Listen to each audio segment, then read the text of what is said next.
मायावती सरकार के दौरान काशीराम आवास में घोटाला, गरीबों को नहीं मिला आवास।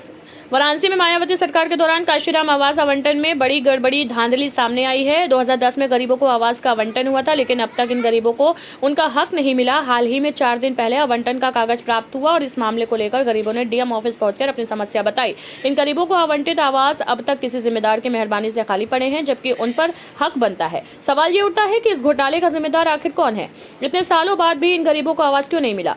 और अब प्रदेश की जीरो भ्रष्टाचार वाली योगी सरकार इस पर क्या कार्रवाई करेगी? ये बड़ा सवाल है जो अभी तक बिना जवाब के खड़ा है।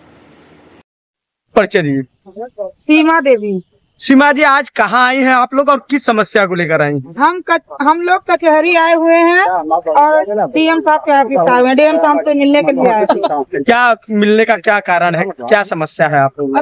हम लोग का आवास का मतलब जो आवास का कागज आवंटन हुआ था 2010 में जी, तो वो हम लोग का कागज दबा दिया गया था, जो कि हमको अभी मिला हुआ है। तब हम लोग वो कागज लेकर डीएम साहब के पास आए हैं और हम लोग को ये मुख्यमंत्री जी से आवेदन है कि मतलब वो हम लोग को आवास जो हम लोग का कागज दब गया था उसका वो करके हम लोग का आवास दिलवाए हम लोग को। क्या इसमें अधिकारियों की भी हिला हवाली हो सकती है? इतने लंबा कार्यकाल, 15 साल बीत गए।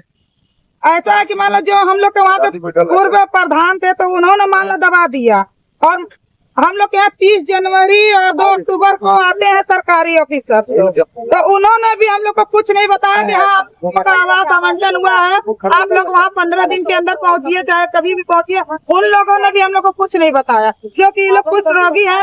इन लोग के साहब लोग आते हैं हम लोग के यहाँ 2 अक्टूबर और 30 जनवरी को। उन लोगों भी हम लोग जब भी घर के लिए बोलते थे तो वो कहते थे आप लोग का अगर टूटेगा नहीं टूटेगा तो मिलेगा, बस इतना ही बोल के रह जाते थे। लेकिन उन्होंने कभी ये नहीं बोला कि आप लोग को मिला हुआ है शिवपुर में काशीराम आवास, आप लोग वहाँ जाइए। आपको कहाँ मिला, कज्जाकपुरा में कि शिवपुर में? नहीं, काशीराम आवास है शिवपुर में। हाँ। तो आप लोग शिवपुर नहीं गए कभी? नहीं, हम लोग को मालूम नहीं था, तो कहाँ से जाएंगे? कितने दिन पहले पता चला है आप लोगों को? हम लोग को यही बस 2-4 दिन हुआ पता हुए, तो वही कागज लेके हम लोग आए अपना देने के लिए। डीएम साहब के ऑफिस में कार्रवाई करेंगे, मतलब उनके पिए हम लोग से लिए कागज, तो वो बोले कि ठीक है इस पे हम लोग कार्रवाई करेंगे। तो आप लोगों को कैसे सूचना मिलेगी? फिर भी वैसे ही रह जाए।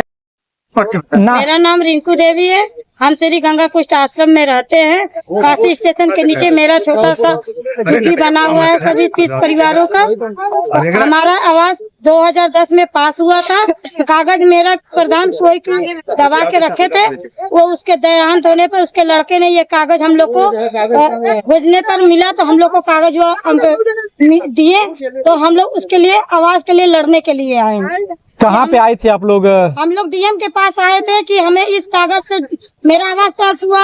ये बोला 15 दिन का डेट है, तो हम लोग के पास तो कुछ प्रूफ नहीं था। कितने दिन से हम लोग दौड़ते आते थे जाते थे, लेकिन कोई ये प्रूफ मिला तो हम लोग डीएम के पास कागज दिए। वो कागज से हम लोग डीएम से मिले, डीएम बोले ठीक है हम कार्रवाई करेंगे। हाँ, हमें घर मिल जाए हम खुद ही रेल के स्थान छोड़ के हमें उस घर पे चले जाएंगे। बात की जाए तो कितने लोग आप लोग आए थे यहाँ पे डीएम साहब को ज्ञापन देने के लिए? हम लोग पूरे 30 परिवार आए थे। 30 परिवार? जी। कब से? 65 परिवार है, लेकिन 30 लोग अपना आए हैं। कितने दिनों से समस्या थी आप लोगों की? ये हम लोग यहाँ पर कम से कम 50 साल से बसे हुए हैं। हाँ, लेकिन पहले थोड़ा होता था, लेकिन अभी रेलवे को जरूरत है जमीन की, तो ये तो रेलवे का जमीन है, वो तो ले लेगा। लिखा पढ़ी तो हुआ नहीं है कि हम लोग अपना कर ले, तो उसको अब जरूरत है तो वो लेने आए हैं। तो रेलवे की जमीन में रहते थे आप लोग? जी, हम लोग रेलवे के जमीन में रहते। तो आप लोगों की मांग है कि कहीं और दिया जा रहा है? रेलवे आएंगे तो उसको जमीन चाहिए, वो बोले कि आप लोग को खाली करना पड़ेगा, तो हम सरकार से मांग करते हैं कि हमें आवाज दे दीजिए, हम खुद ही चलते। अच्छा, मान लीजिए कि प्रधान ने दबा कर रखा, तो क्या अधिकारियों द्वारा कोई नोटिस वगैरह नहीं? हम लोग को कोई सूचना ही नदी द्वारा नहीं मिला, हम लोग को कोई अधिकारी भी नहीं। आज डीएम से मिले आप लोग, तो डीएम ने क्या कहा? डीएम ने कहा कि ठीक है हम इसके लिए कार्रवाई करेंगे हम लोग। ठीक।